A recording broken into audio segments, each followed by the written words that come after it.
Assalamu alaikum students. I hope you all will be fine and I hope कि रमज़ान अच्छा जा रहा होगा, रोज़े आप लोग सब रख रहे होंगे. So let's start today's lecture with Bismillahir Rahmanir Rahim.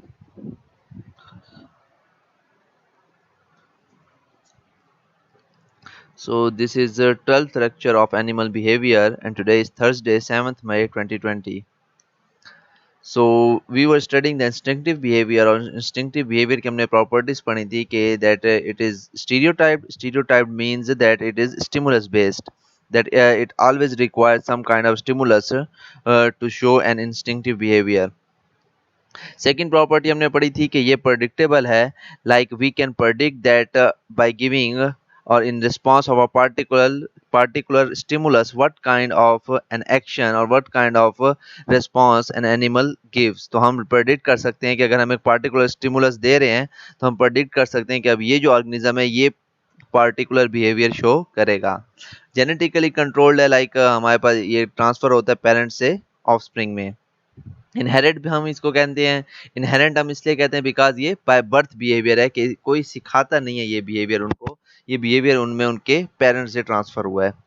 इसको हमारे पास जो स्टीरियोटाइप्स और इंस्टिंक्टिव बिहेवियर है इसके लिए हमारे पास एक साइन स्टिमुलस चाहिए होता है और वो साइन स्टिमुलस बहुत ज़्यादा ज़रूरी है. वो साइन स्टिमुलस जब तक ऑर्गेनिज्म नहीं देखेगा तब तक जो है उसमें ये इंस्टिंक्टिव बिहेवियर प्रोड्यूस नहीं होता. लॉरेंस ने इसको फिक्स्ड एक्शन पैटर्न्स कहे थे. ठीक है, हमने वो सब पढ़ा. उसके बाद हमने इसकी एग्जांपल पढ़ी कि ग्रे लेग गूज है. एक और चीज़ हमने पढ़ी थी जो बहुत इंपॉर्टेंट है इंस्टिंक्टिव बिहेवियर में, वो ये है कि स्पेसिफिसिटी ऑफ साइन स्टिमुलस. कि हमारे पास जो साइन स्टिमुलस की स्पेसिफिसिटी के जो ऑर्गेनिज्म है वो इतना फोकस होता है साइन स्टिमुलस पे कि वो उसी सिर्फ साइन स्टिमुलस पे फोकस किया होता है और बाकी तमाम चीज़ों को इग्नोर कर रहा होता है. लाइक हमारे पास जो ग्रे लेग गूज थी उसमें हमारे पास साइन स्टिमुलस था कि कोई भी चीज़ एक्स, फॉर एग्जाम्पल जो एग है उसके नेस्ट से बाहर पड़ा होगा तो जैसे ही वो उसको देखेगी ये उसके लिए साइन स्टिमुलस है, तो उसमें एग रोलिंग बिहेवियर एक्टिवेट होता था और वो उस एग को जो है वो अपने नेस्ट के अंदर ले जाती थी. ठीक है, अब वो इतनी स्पेसिफिक थी कि उसको नेस्ट के बाहर कोई भी चीज नजर आए वो ये नहीं देखती थी कि ये एग है या कोई बॉल है या कोई और नॉन लिविंग थिंग है. उसमें वो जैसे ही साइन स्टिमुलस उसको नजर आता था उसमें एग रोलिंग बिहेवियर उसमें एक्टिवेट होता है. ठीक है, तो हमने फिर स्टार्ट किया वो मेल स्टिकल बैक फिश में स्टडी करना और उसका रिप्रोडक्टिव साइकिल हम पढ़ रहे थे. तो इसमें हमने पढ़ा कि हमारे पास इसके रिप्रोडक्टिव साइकिल के दो फेजेज हैं. One is the sexual phase and other is the parental phase. और सेक्सुअल फेज हमारे पास इसमें नेस्ट बिल्डिंग है, टेरिटोरियलिटी है और कोर्टशिप है. लाइक हमारे पास they spawns in May and July season. Spawning कहते हैं हमारे पास कि जब फीमेल एग्स ले करे और जो मेल्स हैं वो स्पर्म रिलीज करें, तो इस प्रोसेस को हम स्पॉनिंग कहते हैं. तो मोस्टली मई से लेकर जुलाई के दरमियान जो हमारे पास मेल स्टिकल बैक फिश है ये स्पॉनिंग करते हैं. ठीक है, this sexual phase is completed in 3 सब phases. The very first is nest building, territoriality and courtship. So nest building में ये क्या करते हैं ये लोग अपना एक नेस्ट बनाते हैं और नेस्ट बिल्डिंग की सारी जो ड्यूटी है वो परफॉर्म करता है मेल स्टिकल बैकफिश. नेस्ट बिल्डिंग में फीमेल का कोई किरदार नहीं होता. तो मेल स्टिकल बैकफिश क्या करता है कि वो डिफरेंट जगहों से सैंड और पेबल्स वगैरह और डेब्रिज और वेजिटेशन वगैरह इकट्ठे करके क्या करता है एक जगह पे जमा करता है. फिर उसके बाद एक proteinaceous glue like substance secrete करता है जिसको स्पिजिन कहते हैं. और वो स्पिजिन जो है फिर उस सारे नेस्ट जो था उस होता है उसको ग्लू की तरह उसको जोड़ देते हैं और उसका एक नेस्ट बन जाता है. ठीक है, जो स्पिजिन है वो हमारे पास मेल स्टिकल बैकफिश के किडनी सिक्रीट कर रहे थे. उसके बाद टेरिटोरियलिटी जो है हमारे पास क्या होता है कि जो मेल स्टिकल बैकफिश है वो अपनी एक टेरिटरी मार्क करता है कि भाई नेस्ट के जो इर्द गिर्द ये इलाका है ये मेरा है. ठीक है, उसमें वो बाकी कोई भी ऑर्गेनिज्म आ सकता है, सिर्फ उसमें जो है जो दूसरा मेल स्टिकल बैकफिश है वो नहीं आ सकता. ठीक है, हमारे पास नेस्ट बिल्डिंग के बाद मेल क्या करता है एक टेरिटरी मार्क करता है. उस टेरिटरी में बाकी तमाम किस्म के ऑर्गेनिजम्स आ सकते हैं और फीमेल स्टिकल बैकफिश भी आ सकती है, लेकिन कोई दूसरा मेल स्टिकल बैकफिश उस टेरिटरी में एंटर नहीं हो सकता. तो जैसे ही हमारे पास ब्रीडिंग सीजन स्टार्ट होने लगता है तो हमारे पास जो मेल स्टिकल बैकफिश है मोस्टली वो ऐसे प्लांट्स पे फीड करते हैं कि जिनमें कैरोटीनाइड्स के अमाउंट, कैरोटीनाइड जो पिगमेंट है उनकी अमाउंट ज़्यादा होती है. एज अ रिजल्ट वो एक्सेसिव कैरोटीनॉइड्स फीड करने से उनकी जो लोअर बेली और जो लोअर थ्रोट का रीजन है वो क्या हो जाता है, रेड हो जाता है, या वो एक रेड किस्म की जगह बन जाती है। तो अब इसका हमारे पास टेरिटोरियलिटी का जो बिहेवियर है कि हमारे पास बाकी जो भी फिशेस आती रहे उसको कोई फर्क नहीं पड़ता, वो कोई बिहेवियर शो नहीं करता, लेकिन अगर उसकी टेरिटरी में कोई और मेल स्टिकल बैक फिश आ जाए तो ये क्या करता है, ये एग्रेसिव बिहेवियर शो करता है। और ये जो एग्रेसिव बिहेवियर है इसका, ये हमारे पास इंस्टिंक्टिव बिहेवियर है, और ये साइन स्टिमुलस इसके लिए क्या है, इसके लिए जो साइन स्टिमुलस है वो हमारे पास रेड स्पॉट है। ठीक है, तो और किसी भी कलर की फिशेज आ जाएं इसका एग्रेसिव बिहेवियर एक्टिवेट नहीं होता, बिकॉज इसके लिए साइन स्टिमुलस है reddish spot on the female body. तो जैसे ही कोई दूसरा मेल स्टिकल बैकफिश आता है, तो चूंकि उसका भी ब्रीडिंग सीजन है तो उसके बॉडी रेड कलर की हुई होती है, तो वो लोअर बेली पोर्शन पे जो रेड स्पॉट देखता है जैसे ये मेल स्टिकल बैकफिश, तो इसमें एग्रेसिव बिहेवियर एक्टिवेट हो जाता है। अब ये एग्रेसिव बिहेवियर जो है ये क्या करता है कि ये उसकी तरफ जाता है और गैपिंग माउथ के साथ के मुंह खोल के उसकी तरफ जाता है गुस्से से, और उसको थोड़ा बहुत प्रॉड करता है, लाइक उसको जाके अपना मुंह मारता है कि तुम इधर से भाग जाओ, और एग्रेसिवनेस शो करता है कि ये मेरी टेरिटरी है और आप इस टेरिटरी से चले जाओ। और अगर इसका एक और बिहेवियर है कि अगर वो जो इंट्रूडर है कि जो बाहर से आया है वो इस एग्रेसिव बिहेवियर से नहीं डरता, तो ये क्या करता है कि ये फिर अपराइट पोजीशन में ठहर जाता है और अपना जो मुंह है वो जमीन के अंदर मारता है और एक खड्डा खोल रहा होता है कि वो साइंटिस्ट ने ये कंक्लूड किया इसे कि ये इंट्रूडर को ये मैसेज दे रहा है कि अगर तुम नहीं गए तो आई विल बरी यू देयर, मैं तुम्हें यहीं पे दफना दूंगा। ठीक है, तो अब ये क्या है कि इसमें वो स्पेसिफिसिटी कि वो जो इसका साइन स्टिमुलस है रेड स्पॉट, ये इतना स्पेसिफिक होता है उस रेड स्पॉट को देख के कि अगर हमारे पास किसी नॉन लिविंग थिंग के पे भी, ये मैंने दिखाया था आपको, उस पे अगर हम रेड स्पॉट लगा लें तो ये जो है उस नॉन लिविंग थिंग के सामने भी एग्रेसिव बिहेवियर शो करता है। सेकंड जो लास्ट इसकी साइकिल है वो है कोर्टशिप। तो कोर्टशिप में हमारे पास क्या कहते हैं, स्टीनबर्जर ने ये फाउंड किया कि हमारे पास ये जो कोर्टशिप बिहेवियर है इसका मेल स्टिकल बैकफिश का, ये भी एक किस्म का इंस्टिंक्टिव बिहेवियर है। और इस इंस्टिंक्टिव बिहेवियर में जो हमारे पास क्या चाहिए होता है, हमें एक साइन स्टिमुलस चाहिए होता है। तो इस केस में हमारे पास जो साइन स्टिमुलस है वो है स्वॉलन बेलीज ऑफ फीमेल।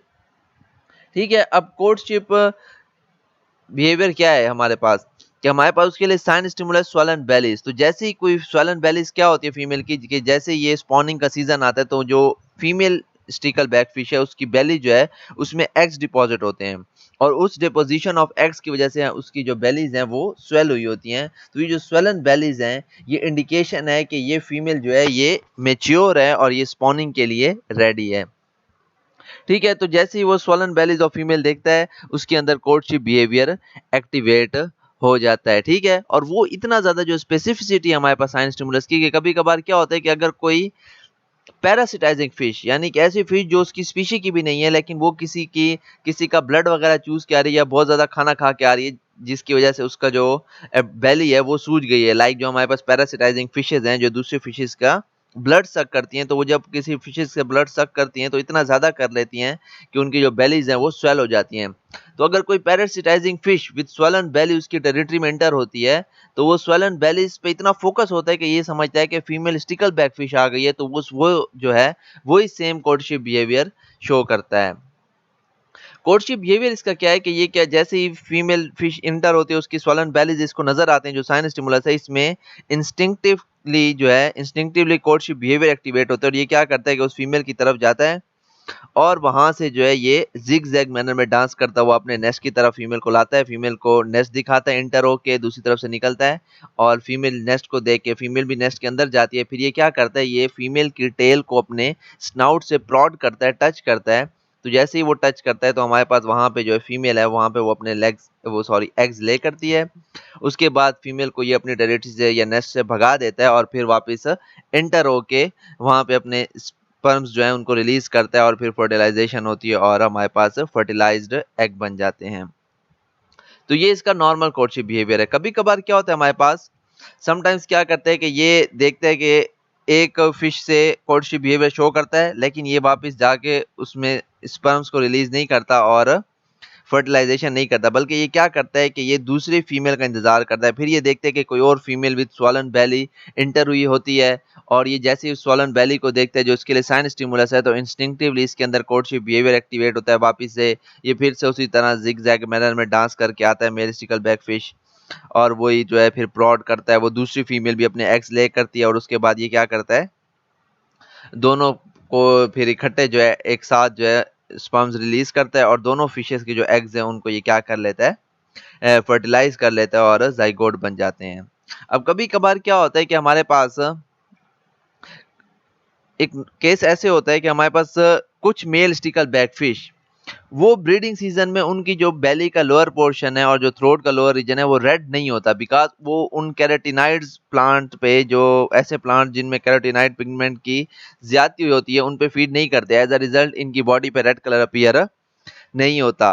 तो ये हमारे पास जो है ये जो इंट्रूडर जैसे ही इंटर होता है, अब चूंकि रेड स्पॉट नहीं है तो मेल स्टिकल बैकफिश, लेकिन इसकी बॉडी पे रेड स्पॉट नहीं है, तो हमारे पास उसके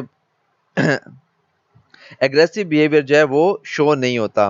तो जैसे ही रेड स्पॉट नहीं है, वो मेल स्टिकल बैकफिश इसकी टेरिटरी में आता है, और ये चूंकि इसका साइन स्टिमुलस नहीं है, तो हमारे पास जो एग्रेसिव बिहेवियर है वो एक्टिवेट नहीं होता, और वो इंट्रूडर आता है आराम से इसके नेस्ट में एंटर होता है, और सारे के सारे एग्स को फर्टिलाइज करके वो इंट्रूडर भाग जाता है और इसको धोखा दे देता है।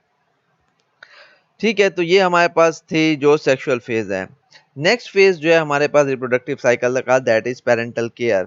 तो जिस तरह हमारे पास नेस्ट बिल्डिंग भी प्योरली मेल स्टिकल बैकफिश करता है, टेरिटोरियलिटी भी मेल स्टिकल बैकफिश करता है, तो जो पेरेंटल केयर है वो भी हमारे पास उसकी ड्यूटी भी मेल स्टिकल बैकफिश परफॉर्म करता है। The entire responsibility of parental care is taken by male stickle बैकफिश।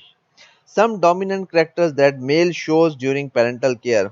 क्या करता है ये, पहले पहले नेस्ट मेंटेनेंस की, अगर कोई गन आ गया या कहीं से नेस्ट डैमेज हुआ है तो उसकी भी मेंटेनेंस करता है। लाइक अगर कि कहीं से ग्लू नरम हो गई है और कुछ पार्ट नेस्ट का टूट के चला गया है, तो ये वहां पे जा दूसरी डेब्रीज या पेबल्स वगैरह लाता है या वेजिटेशन लाता है और वहां पे उसको वापस से ग्लू लगाता है। ठीक है, इसके अलावा प्रोटेक्शन फ्रॉम प्रीडेटर्स, तो हमारे पास बहुत से प्रीडेटर्स भी प्रेजेंट होते हैं अंडरग्राउंड वाटर्स में, के जो एग्स को पे फीड करते हैं। तो अगर ये उस पेरेंटल केयर ना हो तो फर्टिलाइज एग्स पे जो है हमारे पास प्रीडेटर्स क्या करते हैं, उन पे फीड कर लेते हैं। तो ये क्या करता है कि ये हमेशा अपने नेस्ट के इर्द गिर्द रहता है और हमारे पास प्रीडेटर से अपने एग्स को भी प्रोटेक्ट करता है। ठीक है, जो थर्ड है हमारे पास फैनिंग बिहेवियर।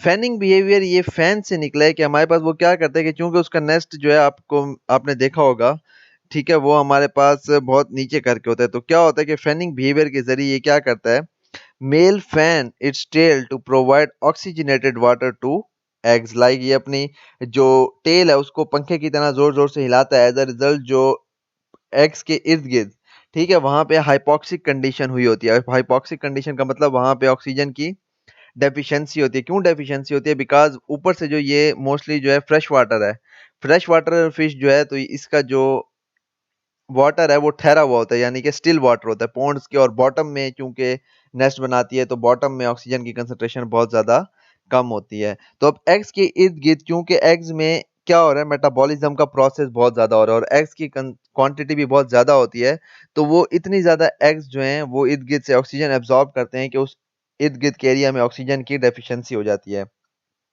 तो अब एग्स को तो मजीद ऑक्सीजन चाहिए, तो ये क्या करता है, ये फैनिंग बिहेवियर शो करता है। और फैनिंग बिहेवियर क्या होता है कि ये अपने नेस्ट के एक तरफ जाके वहां जाके टेल को जोर जोर से ये पंखे की तरह या फैन की तरह मूव करता है, फ्लैपिंग करता है टेल की। तो इससे क्या होता है कि वहां पे जो इर्द गिर्द हाइपोक्सिक वाटर है, ओल्ड वाटर जो है वो आगे निकल जाता है और उसकी जगह न्यू वाटर आ जाता है जो हमारे पास है, जिसमें ऑक्सीजन की कंसेंट्रेशन नॉर्मल होती है। तो वो एग्स जो है वो वापिस से उस ऑक्सीजनेटेड वाटर से ऑक्सीजन हासिल करने लग जाते हैं। तो ये एक फैनिंग बिहेवियर भी है जो हमारे पास मेल स्टिकल बैकफिश शो करता है।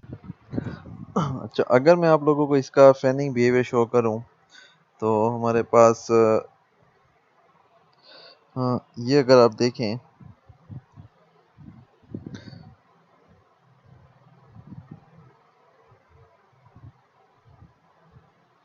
हाँ, तो यहाँ पे आप ये देखिए, हमारे पास ये मेल स्टिकल बैकफिश जो है, ये यहाँ पे ये इसका नेस्ट है, और ये क्या कर रहा है कि इसके इर्द गिर्द सारा जो पानी है वो अब डीऑक्सीजनेटेड हो चुका है, हाइपॉक्सिक कंडीशन है।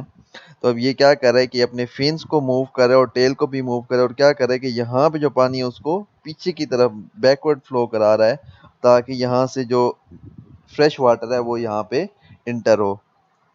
एक अब वापिस से देखें, हाँ यहाँ पे ये आपको नजर आएगा कि ये टेल को जर्किंग मूवमेंट्स दे रहा है और यहाँ पे इसकी फिन्स हैं और ये फिन्स को भी जर्किंग मूवमेंट्स दे रहा है। एज अ रिजल्ट ये क्या कर रहा है, पानी को ऑक्सीजनेट कर रहा है, ताकि जो इसके एग्स के इर्द गिर्द हैं, the male obstacle back is oxygenated, fry waving wing fins, जो इसके फिन्स हैं फिश के, उनको क्या कर रहा है, जोर जोर से हिला रहा है, ताकि जो है हमारे पास जो इसके एग्स के इर्द गिर्द वाटर है वो डीऑक्सीजनेटेड वाटर वहां से हट जाए और ऑक्सीजनेटेड वाटर आ जाए। ये इसके यहाँ पे फिन्स हैं, आपको मूवमेंट करते नजर आ रहे होंगे अगर आप गौर से देखें, ये वाले।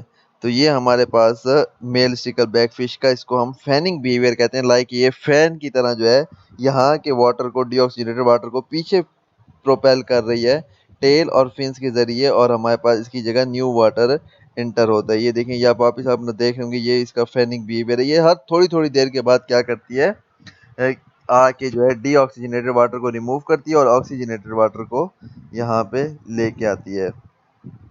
ठीक है, और दूसरा इसके अलावा ये नेस्ट मेंटेनेंस भी करती है और हमारे पास प्रीडेटर से भी प्रोटेक्ट करती है। लाइक ये अपने नेस्ट के साथ ये हर वक्त ठहरी रहती है। वापस देखें, थोड़ी देर बाद वापस फैनिंग बिहेवियर शो कर रही है। तो ये इसका पेरेंटल केयर है। तो ये यहाँ पे हमारे पास जो है रिप्रोडक्टिव साइकिल जो है मेल स्टिकल बैक फिश का वो कंप्लीट होता है। ठीक है, आई होप आप लोगों को समझ आई होगी। कल से हम जो है फिर फोर्थ टाइप स्टार्ट करेंगे हम, स्टीरियोटाइप बिहेवियर की, जो कि काइनेसिस है। तो वो हम पढ़ेंगे, तो हम लोगों को समझ आई होगी। तो कोई भी क्वेश्चन हो इसके मुताल्लिक तो आप लोग पूछ सकते हैं। और कोई एक टेस्ट भी हम कंडक्ट करते हैं कि जिसमें मैं आप लोगों से शॉर्ट क्वेश्चंस या एमसीक्यूज पूछूंगा। एक ख़ास टाइम हम डिसाइड कर लेते हैं, ख़ास टाइम और डेट। आप लोग भी आपस में एक दूसरे के साथ मिलकर डिसाइड कर लें कि कौन सा डेट हो और कौन सा टाइम हो, या वही क्लास का जो टाइम है। तो मैं वो एक शॉर्ट क्वेश्चन दूंगा या एमसीक्यूज दूंगा, तो उसको सॉल्व करने के लिए आप सब ऑनलाइन बैठे होंगे और उसको सॉल्व करने के लिए यही कोई 5-10 मिनट का टाइम होगा। तो आप लोगों को उसी टाइम वो क्वेश्चन सॉल्व करना है और एमसीक्यूज होगा तो उसका आंसर देना है।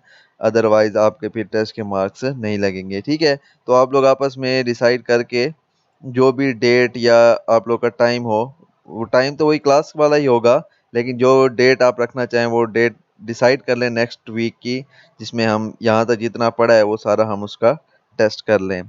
So thanks for participation of you guys in the class, और अल्लाह हाफिज़।